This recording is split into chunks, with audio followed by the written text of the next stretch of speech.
Today, we're going to look at a few simple carpentry tricks to easily find the center of any circle. And in addition to that, I'm going to explain the math behind each of the tricks. You'll also want to stay tuned until the end to learn a remarkably easy way to draw a completely accurate circle every time. Let's start by just drawing a circle on this whiteboard here. One easy way to find the center is to take a square. I've got a piece of paper here that's square, completely square. Or I could use a framing square, a little bit big for this. That's fine actually, but I think I'll use the piece of paper. So you take the square, whatever you got that's square, this piece of cardboard, put it right on put the corner, the 90-degree angle corner, right on the edge of the circumference of the circle. Then simply mark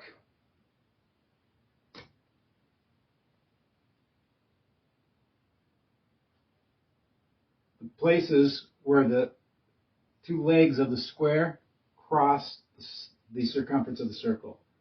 So there's one here and there's one here. Okay? Those are the two places the legs of the square cross the circle. You could do the same thing with this square. Exactly the same. Now, all you got to do is connect those two lines.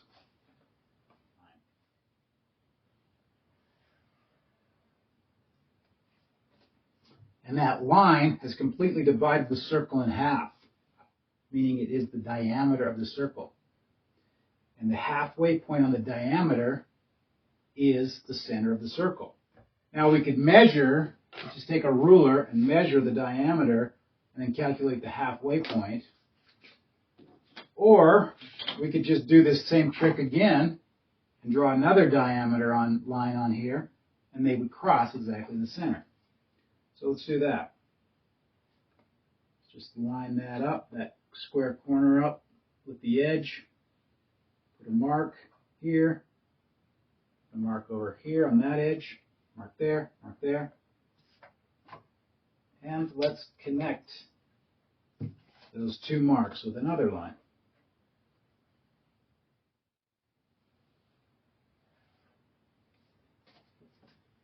And there you go. There's the center of the circle right there.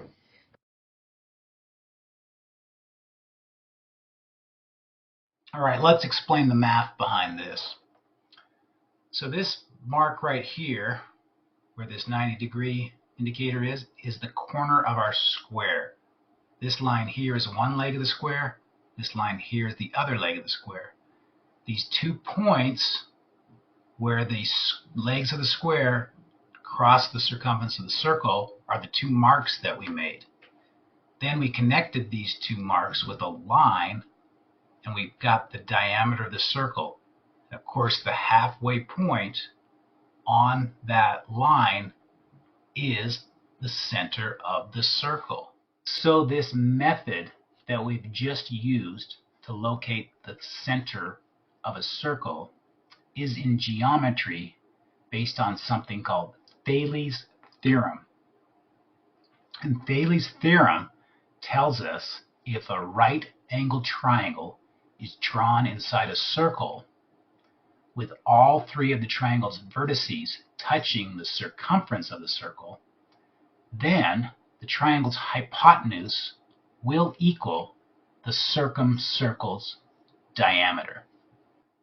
As such, the center of the circumcircle of a right triangle lies at the halfway point of the triangle's hypotenuse. A straight line joining 2 points on a curve is known as a chord.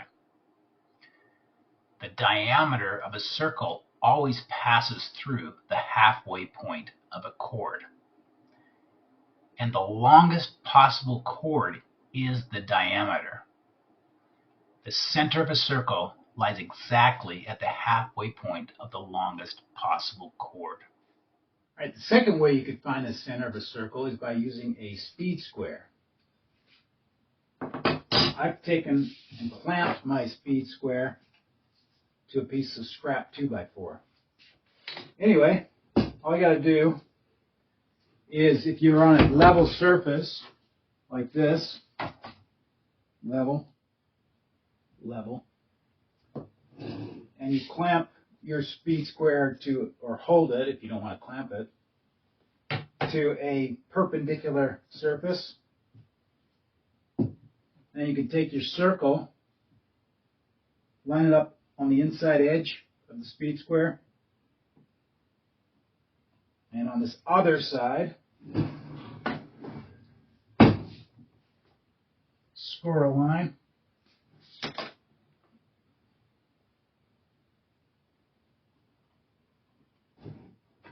Then you can turn it again, score it again, and they cross right on the center of the circle. Let's explain how that method worked. That method took advantage of something known as tangent lines. A line that intersects a circle at only one point is called a tangent, like this red one we have over here. And at the point of tangency, where it touches on the outside of the circumference of the circle, that point of tangency, the diameter of the circle is exactly perpendicular to the tangent line. So there's that right angle right there formed by this tangent line and the diameter. So these were chords because they touch at 2 points. This is a tangent because it only touches at the 1 point right there. Okay? So with the speed square method, the table was one tangent line, and the speed square, the edge, the vertical edge, the perpendicular edge to the table, was the other tangent line. Now, if you bisect the 90-degree angle formed by the two tangent lines, the bisecting line will pass directly through the center of the circle. That passes right through, right along the diameter of the circle. An alternative to clamping a speed square to a perpendicular surface is instead to use the inside edges of a framing square as two tangent lines, as we see here. Before marking the circle's diameter, check twice to ensure the hypotenuse of the speed square exactly bisects the right angle formed by the tongue and body of the framing square. Now let's look at a T-square. I don't have a T-square handy, so I'm just going to use a piece of paper again. So the way you make a T-square out of a piece of paper is you take your piece of paper, completely square edges, fold it in half to mark a line down the center. Then this paper's a little bit long, so I'm going to fold it up to make it a little bit shorter. Now I've got a T-square. This top edge with this folded line down the middle is a T-square, okay? So I'll just put one corner on one edge of the circumference, the other corner on the other edge of the circumference. Now mark your top part of your T-square, or the halfway point on that line that you're drawing across there. So you could scribe that whole line across and just mark its halfway point, but I'm just going to mark the top of the T-square. Then where the line comes down here, I'm going to mark the bottom.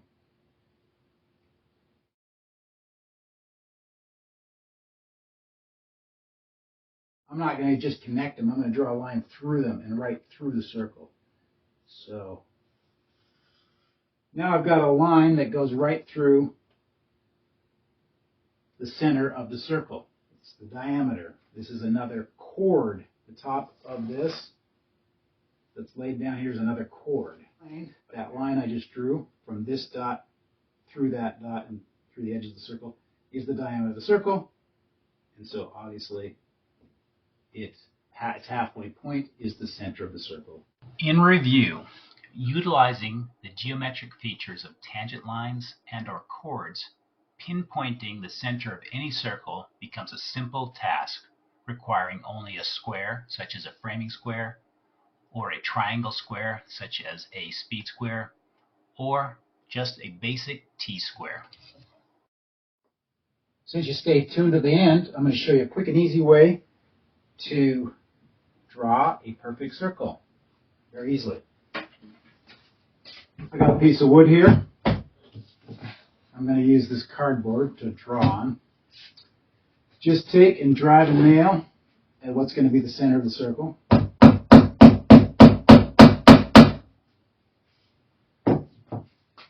Okay, you got your nail in there. Now take your measuring tape and lay it right, that nail right against where the tape comes out. I'm going to put the flatter side down, not this hook side. Then take your pencil and put it right in here where you hook wood when you're measuring. Hold that pencil as perpendicular to the board here as possible and keep it steady like that. And then just go around the circle.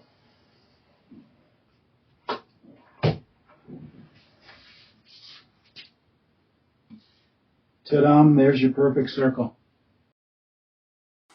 If you enjoyed this video, please check out some of my other awesome videos. There's a few of them listed right here on the screen. Thanks.